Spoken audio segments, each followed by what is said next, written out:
Well, the country's unemployment rate has been soaring since the start of the lockdown. 1 million jobs on the line due to the COVID-19 pandemic. The Department of Social Development is now saying government is looking at a new way of introducing a basic income grant in South Africa. In late March, the special COVID-19 unemployment grant was introduced. Now, that's a temporary situation to assist people who've lost their livelihoods due to COVID-19.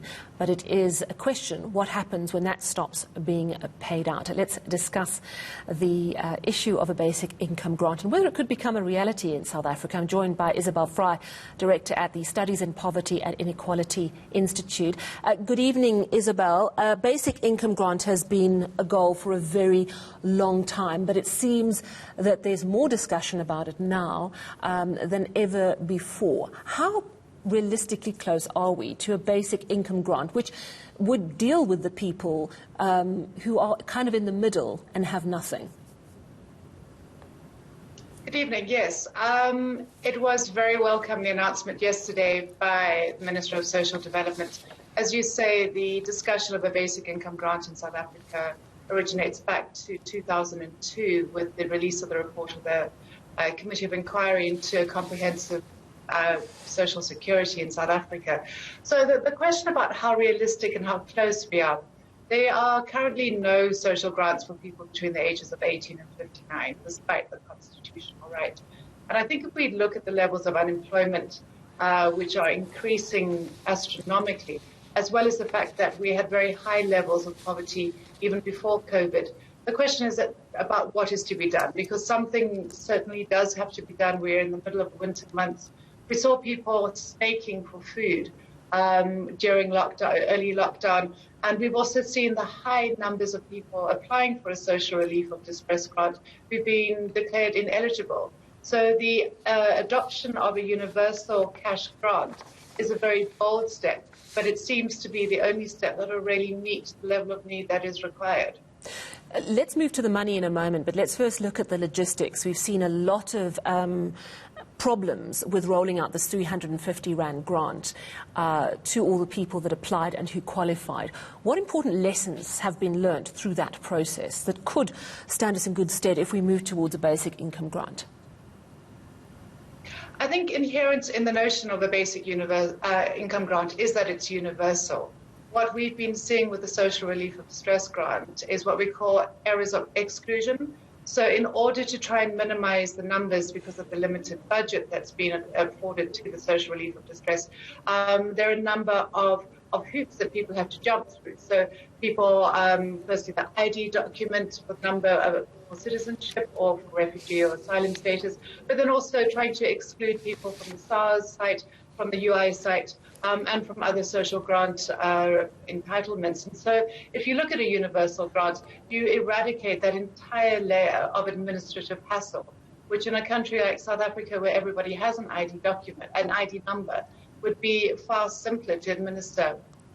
All right, so the logistics could be quite easily solved. Of course, the more difficult one is where will the money come from? I mean, we've got a massive debt problem. COVID has only worsened our already dire financial situation. Who would pay for this grant?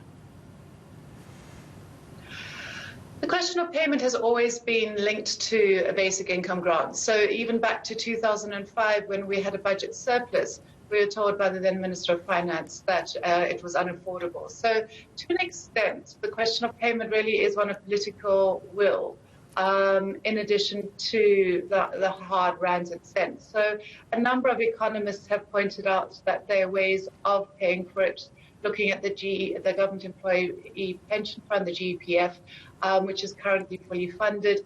There is still surplus in the Unemployment Insurance Fund. Now, it's clearly not something that one would want to hustle up a quick payment because we're looking for a sustained long-term grant. And the questions of where that comes from is something that the South African Reserve Bank would be able to address when meeting with National Treasury. I think that it is important, however, to look at the fact that a universal grant would be something which would be clawed back from the middle classes if it does go to everybody. So it's not just a question of a sort of a one-way stream. The other aspect that we need to look at is the expected returns, the multiplier effect. So if everybody who is currently in South Africa receives a universal income grant, then you're able to stimulate immediate demand, which means that every act of consumption, of course, raises VAT. Yeah, and I think that the argument, of course, is that money, if we do raise VAT, can be used for other things. I mean, I'm just looking at the sharp differences in opinion around SAA.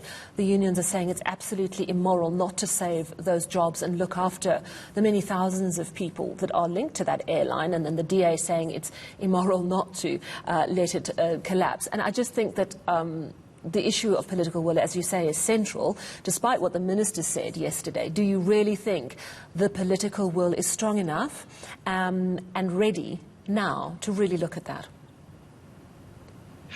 I've been part of a NEDLAC task team that for the last number of years has been looking into comprehensive social security, and we've recently been looking into research around a basic income grant. There certainly is interest. I'm not sure where the tipping point between interest and adopted policy lies these days. I think that one of the questions that need...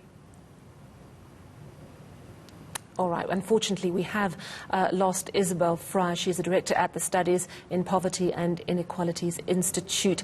But, of course, we did get the gist of what she was saying about that basic income grant, and a very thought-provoking discussion.